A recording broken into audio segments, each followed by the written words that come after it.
what we are going to try to understand in this video is the balance of payments.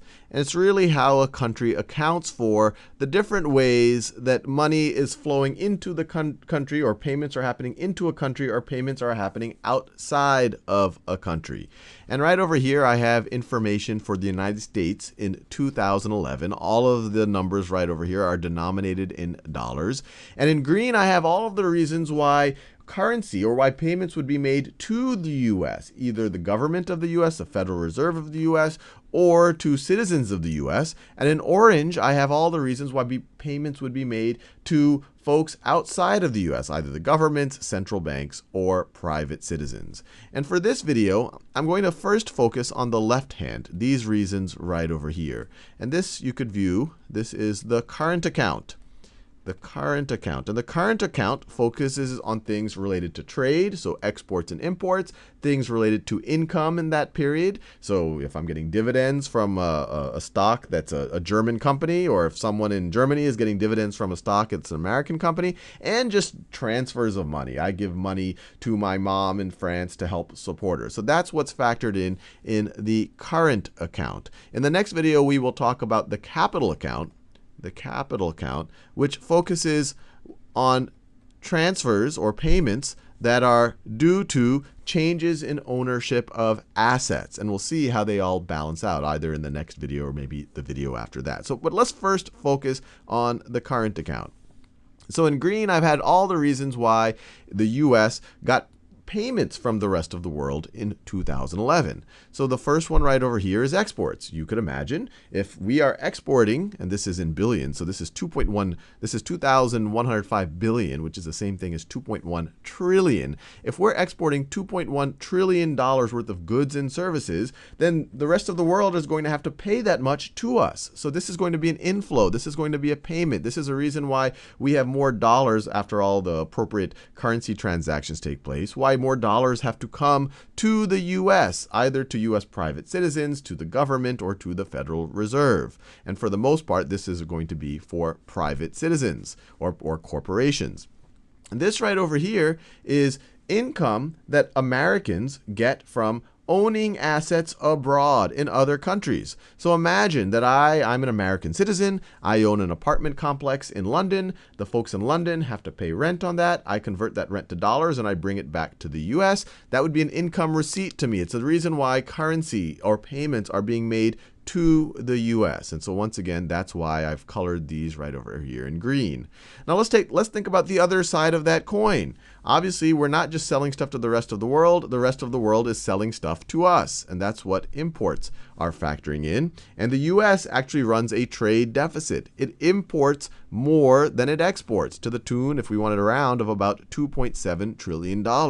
And once again, if we're buying other people's goods and services, we need to make payments to them. Currency needs to go to them. And so you see it's to the tune, and that's why I wrote it right over here, of in orange.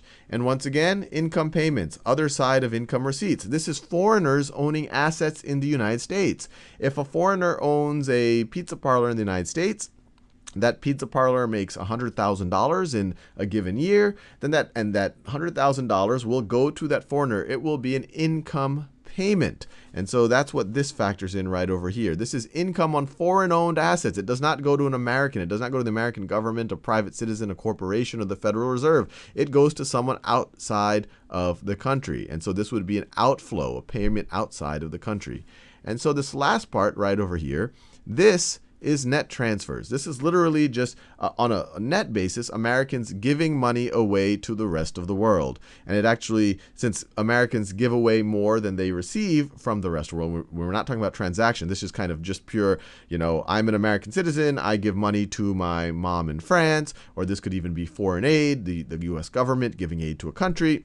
And since the U.S. does give more than it receives, we just write it down on a net transfer basis, and it is right over here a net outflow. And so we can figure out, looking at this, well, just based on these causes, the trade deficit, the income receipts, and the net transfers, whether the U.S. is transferring more currency abroad or getting more currency onto, I guess you could say, into its ownership. And to do that, let's get our calculator out. Let me get the calculator out. And so let's think, okay, so this is all of the money that we are getting. These are the payments, these are the inflows to the US. So let's add those up. 2,105 billion plus 739 billion. And now let's subtract out all of the outflows of capital, or I should say all of the outflows of currency from the US, all of the payments that go out of the US. So let's subtract. So the payments we have to make due to imports. So 2.7 trillion, and then we have the 518 billion of income that foreigners make on US assets. And then finally, or foreign-owned assets of the US, or in the US, I should say. And then the money that the US just gives away to the rest of the world on a net basis.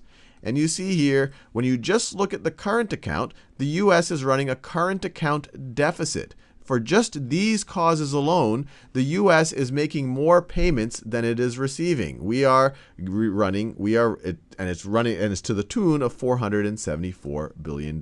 So let me write it right over here. So our current account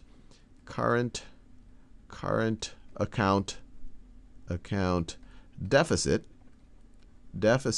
is to the tune, I already forgot the number, $474 billion. $474 billion. If that number was positive, I would call it a current account surplus.